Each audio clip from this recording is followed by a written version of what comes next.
Вы глядзіце «Людскія справы», Олег Залеўскі, вітаю. Чаму тыя, хто страляў па ўкраінцах, могуць спакойна вярнуцца ў Беларусь ды распавядаць пра свае подвиги? И если есть необходимость такая, координаты артиллерии, туда выстрел и все, и всех убили. Але зусім іншае стаўленне з боку беларускіх сілавікоў да тых, хто змагаецца ва ўкраіне на адваротным баку. Я считаю, что моему сыну здесь небезопасно. У Беларусі пакуль не страляюць, а толькі трэніруюцца. Адзін і другі лагер. Іх прадстаўнікі неўзабаве ў гэтай студыі. Але не для таго, каб нам з вамі вырашыць, да якога з гэтых лагераў прымкнуць. А каб зразумець, хто ў выпадку чаго будзе стаяць на нашым з вамі баку, змагацца за незалежнасць і будучыню нашых дзяцей у Беларусі.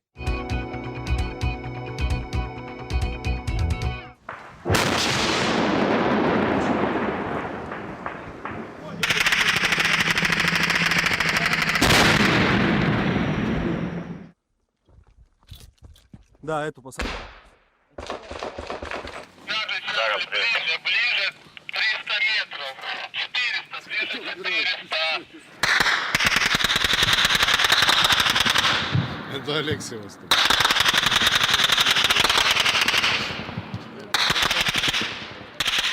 А это минометчик. Дело в том, что сохранилась моя сим-карта еще довоенная, ее не закрыли. И получается так, что я приехал я со своим же номером. То есть я сыну оставлял сим-карту, и она осталась у меня. И мне иногда звонят. Вы еще работаете? Да, я еще работаю. Коллеги по цеху, кто занимается памятниками, иногда есть неудобная какая-то работа, которую они не хотят делать. Значит, они мне ее подкидывают, я ее делаю. Ограда стоит, невостребованная. Она и до войны стояла, и сейчас она стоит. И камни. Вот к памятнику накладку заказали, значит, у меня тут получится 2 накладки. Так, разрежу и все. Ориентировался на те войны, что сходил в атаку 1-2 раза и тебя забили. А так получилось, что выжил. И вот с нашего подразделения, можно сказать, только ранеными 3 человека было и все. 13 июня у меня день рождения было, уже там полностью война шла. Ну и сидели, что-то день рождения моего в саду, у меня тут беседка, отмечали шашлыки. Ну и как бы меня тут это самое подковырнули. Дескать, там война идет, там твоих бьют, я-то русский, а ты тут сидишь. Я говорю, все, завязываюсь с бизнесом, деньги я всегда заработаю. Я говорю, поеду, вот это самое.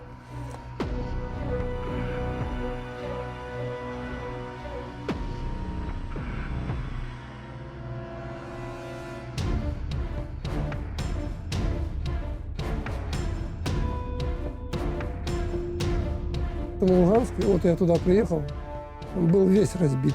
Он настолько весь разбит, везде, ни стекол целых, ничего, крыши все разбиты. И постоянно он под обстрелом. Там вообще катастрофа была. Света нет, связи нет, воды нет, ничего нет. Никуда не выйти, магазины все закрыты, разбиты, мародеры кругом где-то что-то выбегают, тащат. Их ловят, садят. Что было самое страшное, что людей находили иногда, ну, побросали кошек, собак, они там бегают. Где-то человека убило, пока там эти кошки, собаки не начнут там эти трупы растягивать. И не знали, что там человек лежит. Где убило, там и лежал.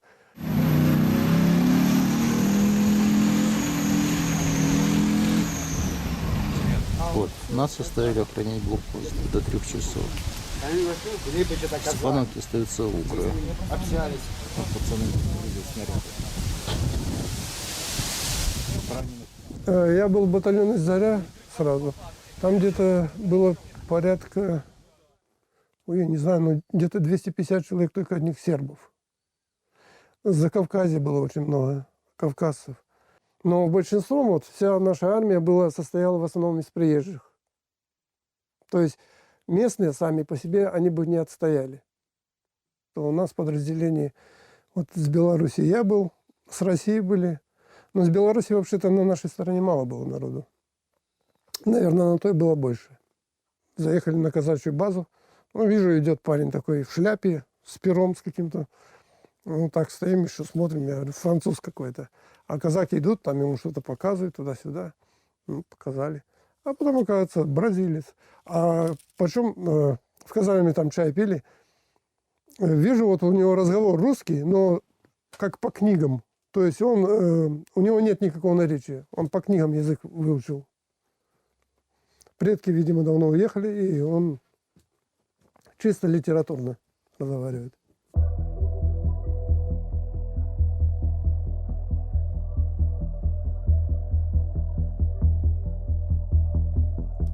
Мне предложение было, что вот будут организовывать службу РЭБ, это радиоэлектронная борьба, и нужен механик-водитель. О, я туда. И все, и меня в этот РЭБ взяли. И, значит, уже в сентябре, в общем, я был механиком-водителем на этой машине. Стоит две машины, где-то кто-то разговаривает, радиостанция или переговоры какие-то. Значит, мы засекаем это. Одна машина берет направление, вот, мы знаем, что вот по этой линии. Вторая в 15 километрах, ну, до 25. Мы смс-кой туда оператор передает, и оттуда, и вот перекрестие, ага. И уже слушаем разговор их. Значит, что беспилотник вылетает, посмотрел вокруг, сфотографировал все, нету лишних ничего. И если есть необходимость такая, координаты артиллерии, туди вистріл і все, і всіх убили. Комплекс, на яким ви працювали, откуда він з'явився? Вот этого я не знаю. И это провокационный вопрос. Такие вопросы задавать нельзя. З'явився, значит, нужен был.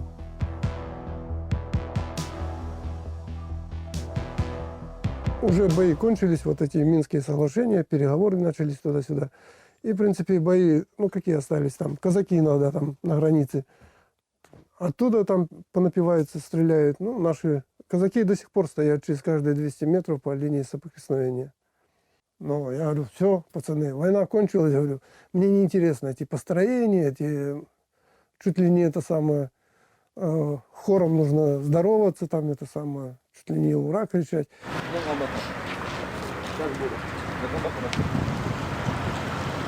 Берем вот этот танк, а я беру эту подводную лодку и прям на ту сторону.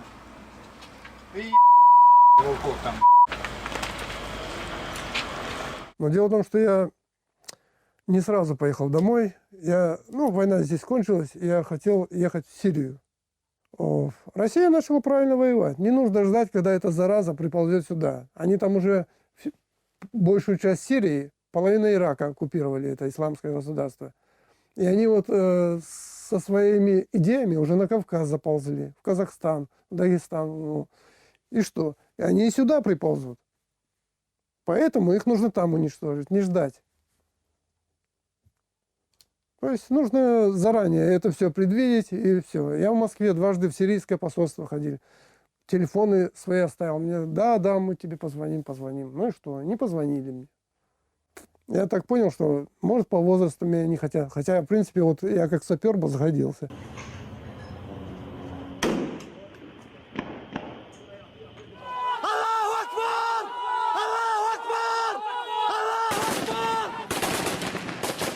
Сначала приехал сюда, вызвали в КГБ. Я туда приехал. Мол, типа, такая повестка с такими угрозами. Я приехал, ну и тоже там человек, типа, вот я буду задавать вопросы, а вы все будете отвечать. Я говорю, я буду отвечать на те вопросы, на какие посчитаю нужным. А он так, нет, ты будешь отвечать. А я говорю, я не буду. Я, как бы там ни было, я давал присягу. Я не разглашать, не говорить. Что нужно, я скажу. Что не нужно, то извините меня. Не положено. Я не наемник, я доброволец. И потом указ Лукашенко был от 21 июля за вот эти действия, что поедешь туда-сюда. А я уже 19-е уже уехал. Вот так вот. Так что опоздал батька. Трохи опоздал, ну что зробишь. Спасибо. И тем более, если бы я не поехал, и не поехали многие другие, Донбасс бы Украина завоевала бы, утопила бы в крови.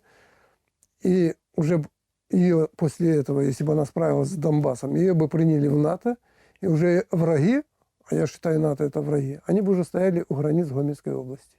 А кому это надо? Мне это совершенно не надо. И, как по мне, так лучше, чтобы этой Украины не было. Население находящимся непосредственно в зоне вооруженного конфликта, воздержаться от выхода на улицу, не подходить к окнам, собрать необходимые документы, предметы первой необходимости, по возможности укрыться в подвальных помещениях.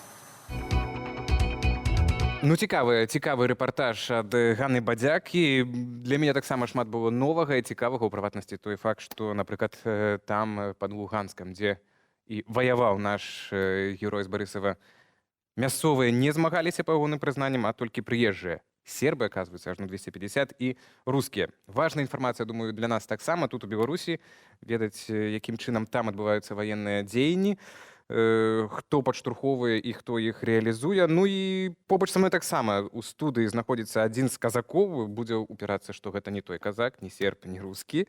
Але мы даведаемся і пра нашых беларускіх казакоў. Казак з-пад Менску, Ігар Бабіцкі. Вечар добры вам. Добрый вечер, шановное спадарство. Справа ад мяне Сергей Пальчэўскі, клуб «Ваяр». Прывітанне, Сергей.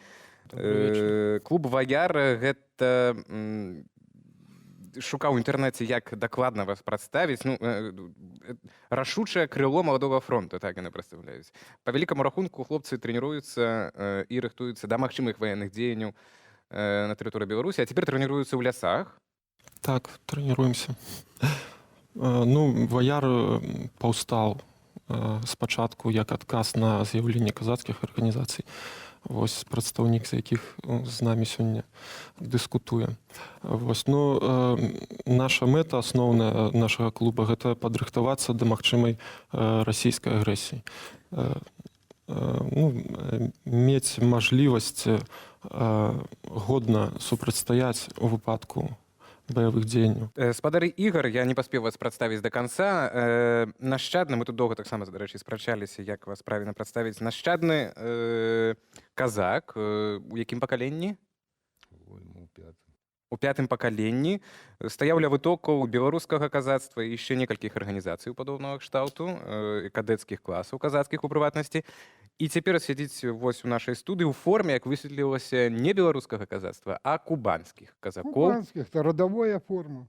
Которые у прыватнасці вось ваявалі побач з нашым героем рэпартажа з Барысава, который ваяваў пад Луганскам. Так? Я правильно зразумеў? Ну, да, это форма кубанских казачков.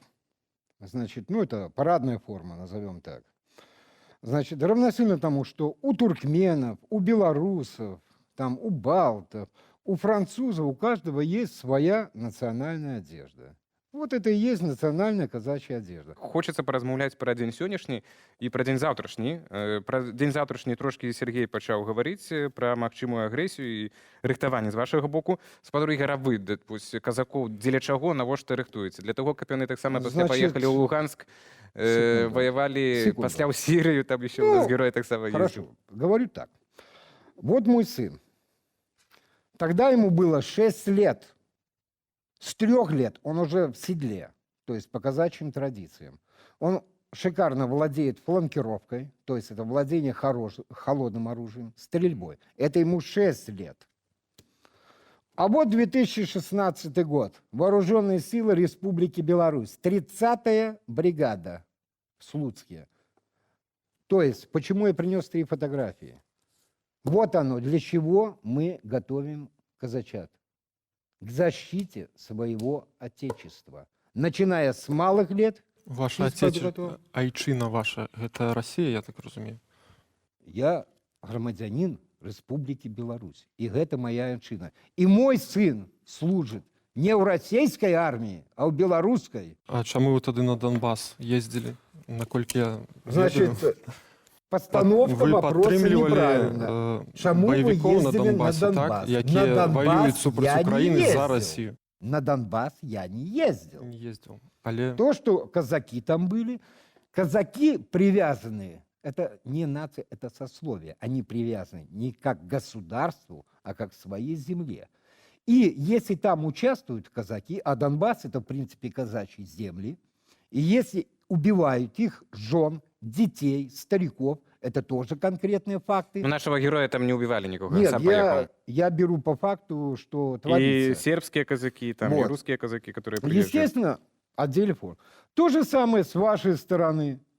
Воюют на стороне АТО. Ну, яка причина того, що там забивають людей?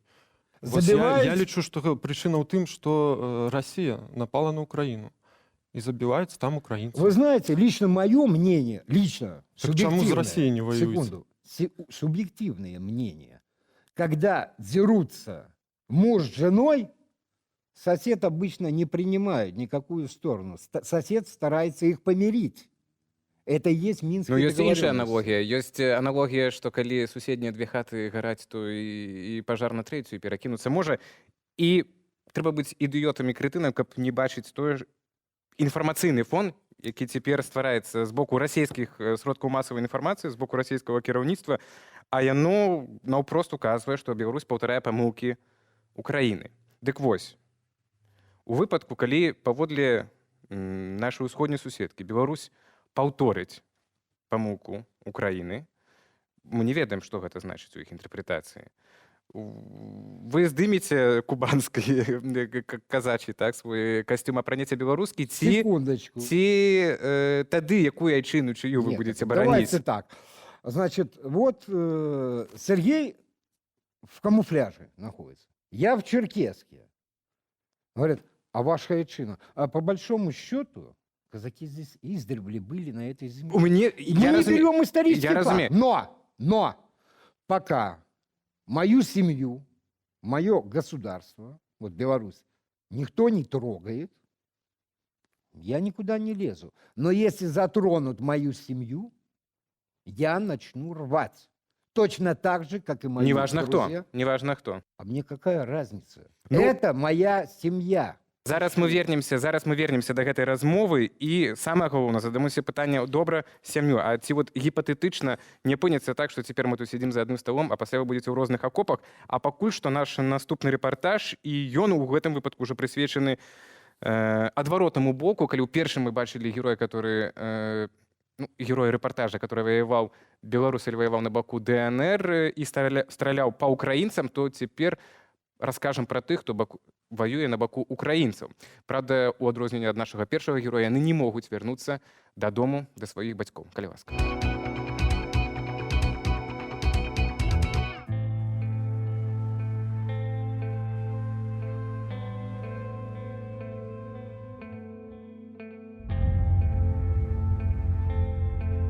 Пачынаць трэба не за то, пачынаць трэба з Майдана. Сабраў рэчы, я бачу, што некуды гатуецца, але я так не ўлазіў у яго справы, не кантраляваў кожны рух. Вось. Але падняўся я на працу даволі рана, 5 гадзін, і яно ўжо не было дома. Потым я ўжо на працы атрымаў званок тэлефонны. А это было, дарэчы, недзе з 10 студзеня. Вось. Ён мне кажа, бацька, я саджусь у Гомелі на чарнігаўскі аўтобус, еду на Майдан. Ну, а потым пачалося на ўсходзе ўкраіны. Донбас і ўсё такое, першыя блокпасты і ўсё такое іншае. Ну, а недзе ў жніўні быў створаны добравольчы украінскі корпус. Ён ад самага пачатку, ад утварэння добравольчага украінскага корпуса правага сектара. Там і воюе, так сказаць. Сказаў бацька, я хлопцаў не кінуў.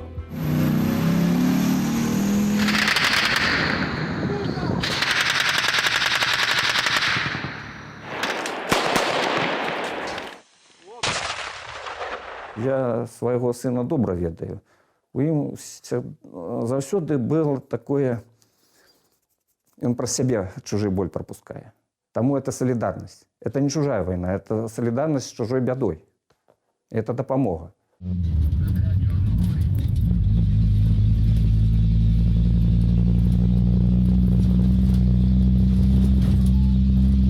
Для меня дико, ужасно. Я не могу до сих пор осознать, что на самом деле идет война.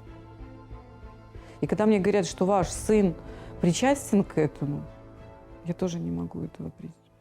То есть он инструктор, он там чем-то занимается, он что-то, но чтобы он был причастен к войне, я такого... В моей голове это не укладывается.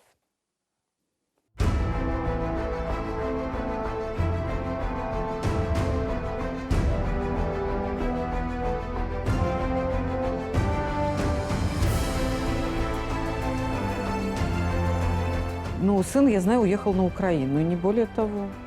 Значит, у нас в марте месяце было день рождения у дочери, мы попраздновали, все. Он сидел с нами за столом. Ну, потом я звонила, он там с девушкой жил, я ему звоню. Каждый раз говорили, он в магазин ушел, он на работе, он то-то. И в течение 3 месяцев меня водили за нос. То есть мне было запрещено вообще говорить все это. И потом через 3 месяца позвонила невестка и сказала, что он инструктор в полку Азов. Ну, з обшуком 1 сакавіка до мяне прыйшлі Главное управление по борьбе с организованной злочинностью и коррупцией. Я уже на працу выправлялся, это было у 7 раніцы.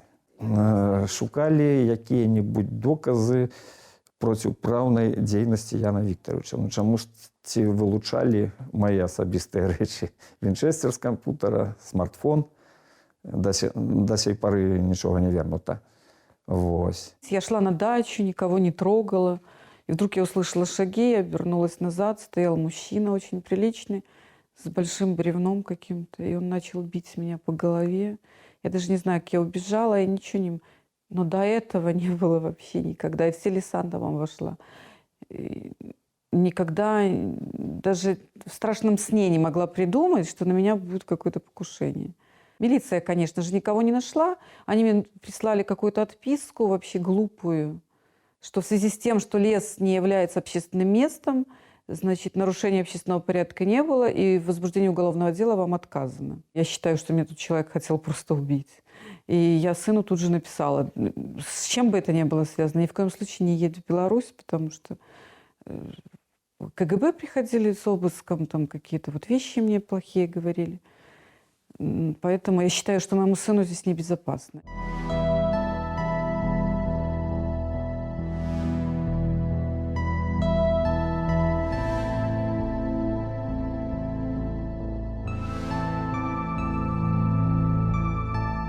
Самое складанае, ну, я не ведаю, увесь час шукаць навіны, што адбываецца. Ці быў у сацыяльных сетках, так, у інтэрнэце перапісваемся, калі-нікалі патэлефануе, калі у меня дзень нараджэння 26 студзеня, тэлефануе, 2 минуты разговора, шум боя, куды што, куды страляць, і ўсё, бацька я потым ператэлефаную.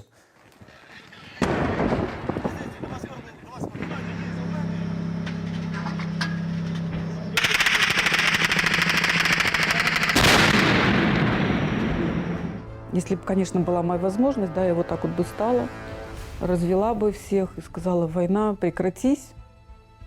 И все дети, чтобы вернулись, конечно, назад.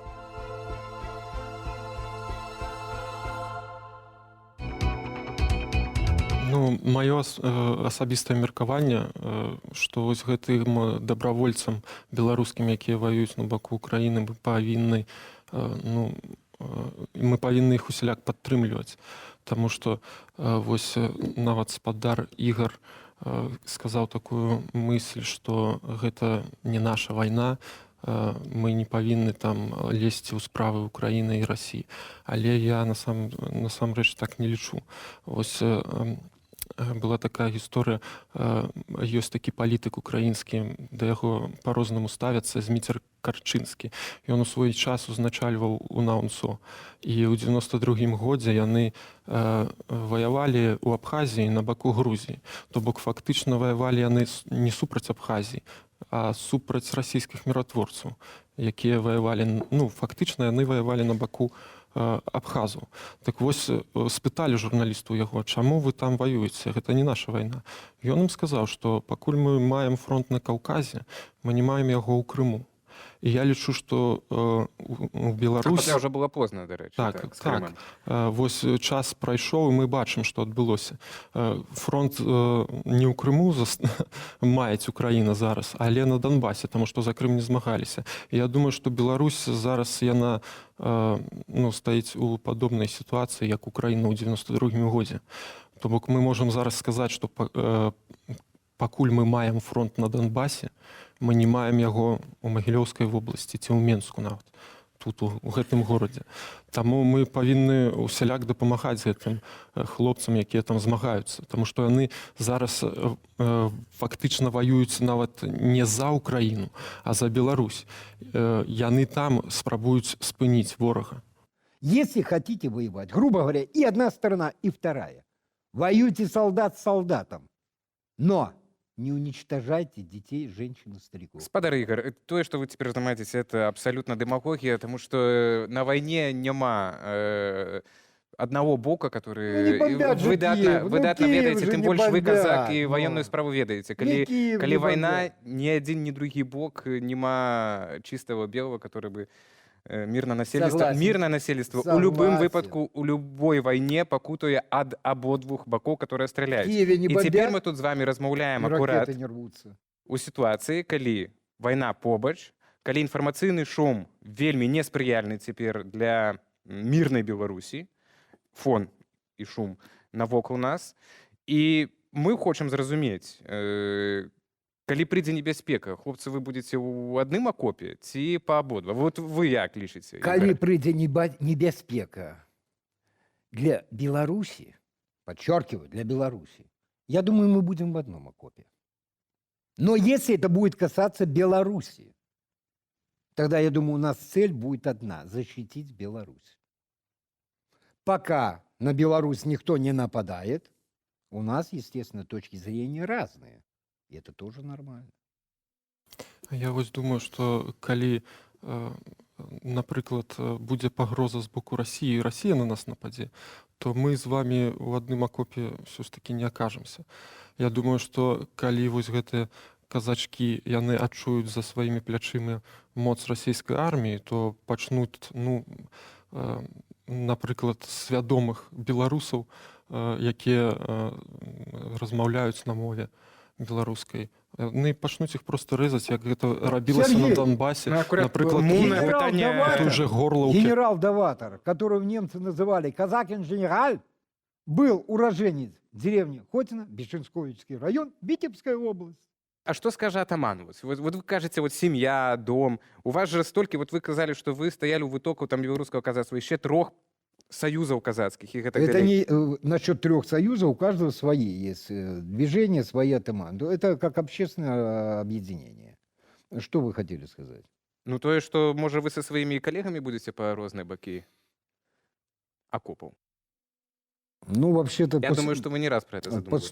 Естественно, постулат казачества, вообще казачьи заповеди, звучат прежде всего, думая о семье. И я думаю... А не загада атамана? Атаман может ошибаться. Атаманов выбирают. Родину не выбирают. И семья, которая находится, ареал обитания, Беларусь, извините, это вот место, где я привязан, где привязана моя семья, мои друзья. Вот. Ну, але у барысаўскага хлопца таксама нашего героя. Таксама это Беларусь, это яго радзіма, это яго сям'я, гэта яго дом і так далей. Але ён будзе ваяваць, ён это ясна сказаў. Паводле ворага, на которого укажа Россия. Спочатку указала на Киев, теперь указала на Сирию. Я не могу отвечать за всех, у кого свои тараканы в голове. Я разумею, але вы можете теперь тут поделиться, что думаете и якая ситуация у казацтва белорусским. Потому что и это аккурат будет той крок. Значит, что? Лично мое, опять-таки, субъективное мнение, что казак будет прежде всего, я имею в виду казаки Беларуси, защищать свою землю. Подзяліцеся, вось вы чакаеце гэтай агрэсіі. На што вы разлічваеце, як мы даму рады абараніцца, у прынцыпе, калі тэарэтычна гэта здарыцца? Ну, тэарэтычна у нас вельмі мала шансаў. Ну, то бок Беларусь фактычна няма каму абараняць, таму што, я думаю, што бессэнсоўна чакаць, што наша армія, афіцеры, якія там у большасці пазаканчвалі расійскія вайсковыя акадэміі, яны будуць нас бараніць. Тое ж самае там КДБ ці міліцыя. Адзінае, хто стане на абарону Беларусі, Гэта ну вось такія патрыятычныя клубы накшталт вось ваяра. Ігор ясна даў зразумець, што шашку, калі Ну, што, Ігор і кажа гатовы. адно, а мы бачым, што там казацкія вось гэтыя структуры там направляюць дзяцей у Ну, але не Расію, ігравыя там структуры. к Мельчакову Не ігравыя і структуры. так далей. Калі Які там добра. падрыхтоўваюцца там Одну. не любіць. Апошнюю Увага! ремарку. Апошнюю. Ремарка. Шашка Ширкетского. Сашхо. Длинный нож. На груди, на майке Эдика Лобова написано: «Москалей на ножи». Так есть я русин. На. Сажай на нож. Калі будзе неабходнасць, мы з вами яшчэ памахаемся, але О! не зараз. Суть такая. Нельзя загадывать наперед. И это первое. И второе. Всегда нужно надеяться на лучшее. Что не ты меня не ткнешь ножом, не я тебя. По одной простой причине. Что здесь, на территории Беларуси, практически масса... Ну, есть белорусская, на чисто белорусской мове матча размовляю. Основная масса — твои родители, мои деды, прадеды. Они говорили на русском языке. И Неважно. А при чым тут мова? Давайте Нет, я мову к чему на агу не разговор? чапаць, таму што Не-не, сёння мы ўжо дакладна высветлілі, к чему што разговор? калі што ёсць каму сядзець в акопах, ёсць каму страляць, ёсць каму махаць шашкай і сажаць ворага. Я хацеў, каб хоць гэты мінімальны момант прызнання і прымірэння адбыўся. На жаль, не адбылося, прынамсі пакуль. Але давайте это палічым як за першы крок. Мы розныя. Незалежнасць у нас адна. Я думаю, з гэтым згодныя ўсе. А што будзе далей? Ну, залежыць ад нас усіх. І наколькі мы зможам вось гэтыя супярэчнасці за такім сталом, за такімі сталамі у розных сітуацыях зглажваць, ну і дамаўляцца, бо інакш у нас выбару няма. Вы самі пра гэта пацвердзілі. Інакш параза. И вообще говорят, лучше Дякую вялікі за добрый размову. мир, чем... Ой, Игорь лучше Бабицкий, худой мир, чем добрая Беларускае ссора. казацтва і Сергей Пальчэўскі, клуб «Ваяр» былі ў нас в гасцях. Для вас працавалі Залеўскі. Да сустрэчы ў наступных людскіх справах.